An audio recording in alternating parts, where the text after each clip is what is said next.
Chicago Bears fans, we saw your quarterback hit the football field on Saturday, and he looked really, really good.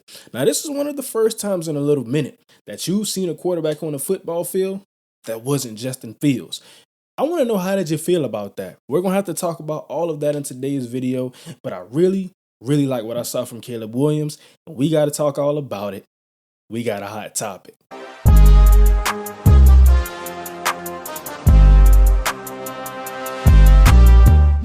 Now, talking about Caleb Williams and what he did in this football game, he went 4 of 7 on the day Saturday, had 95 passing yards, and really two good drives. The Chicago Bears defeated the Buffalo Bills 33-6, and I think what we saw in this football game was a little bit of Shane Waldron's hand, a little bit of Caleb Williams' hand, some of the running game, what they're going to look like. Really, the offensive line, I think those guys look stout up front, and talking about the receiving core. Now, I understand that it's preseason. We have to kind of preface these videos by saying that because some of these things we want to take with a grain of salt. When we get that week 1 matchup versus the Baltimore Ravens and the Kansas City Chiefs, that's when we can say, okay, we're taking all of this to the bank. Let's take some of this that we're going to talk about today to the bank, but let's stash some of it away, put it in our savings. Now, Caleb Williams, I got to tell myself that as well, because you see how hyped I'm getting.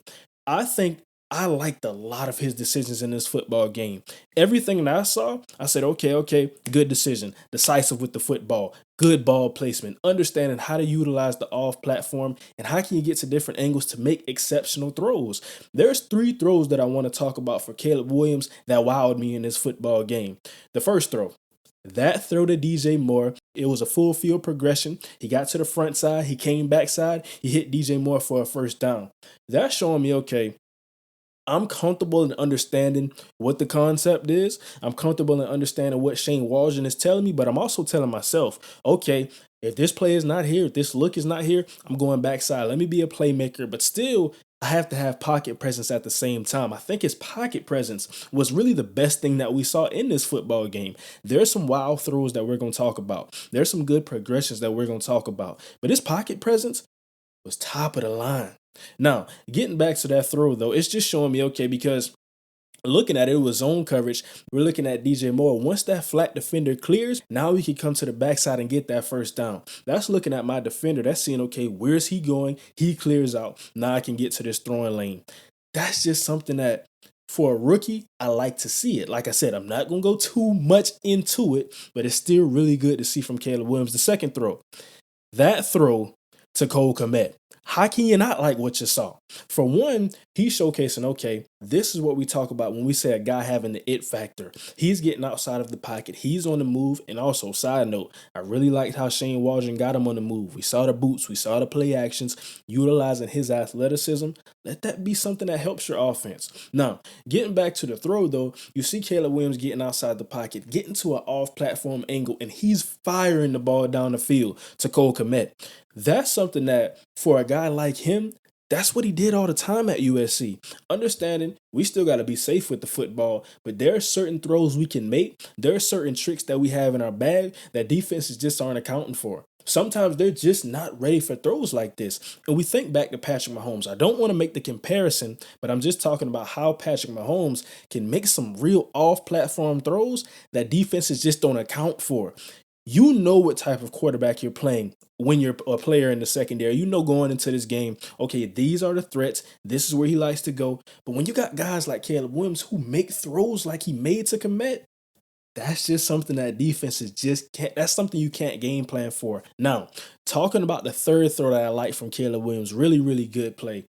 It's just understanding, okay, when we get this play action, kind of that boot, now we're getting outside. I have my first read. That's the underneath. I see DeMar Hamlin. He's coming downhill on this. Now I got to look up.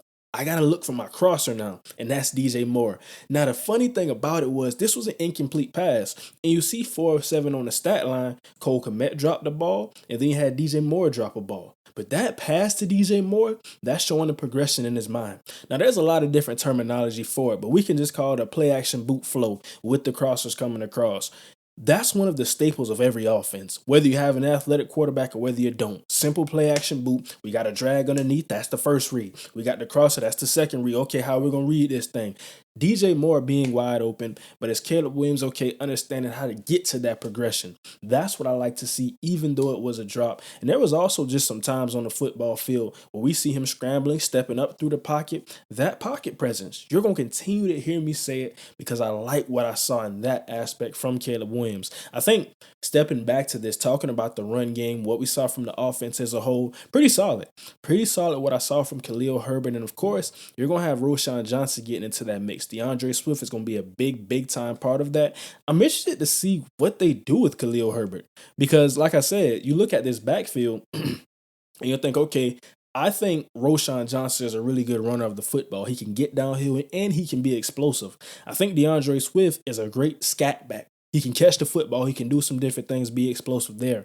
Where does Khalil Herbert fit into this thing? And that's something we're going to have to see. Or is he really getting some good preseason reps to be moved for some draft capital? It's still something on the market. But overall, I like that. Like I said, I really like the offensive line. Just really what this offense will look like under Shane Waldron. But overall, I was a big fan of this game. I like what I saw from Caleb Williams. Let me know what you think down below in the comments. What would you grade this game for Caleb Williams? Does he get an A? Does he get a B? Does he get a C? I think you can't give him any lower than a B. But that's going to do it for today. Don't forget to like, comment, and subscribe. And now, yeah.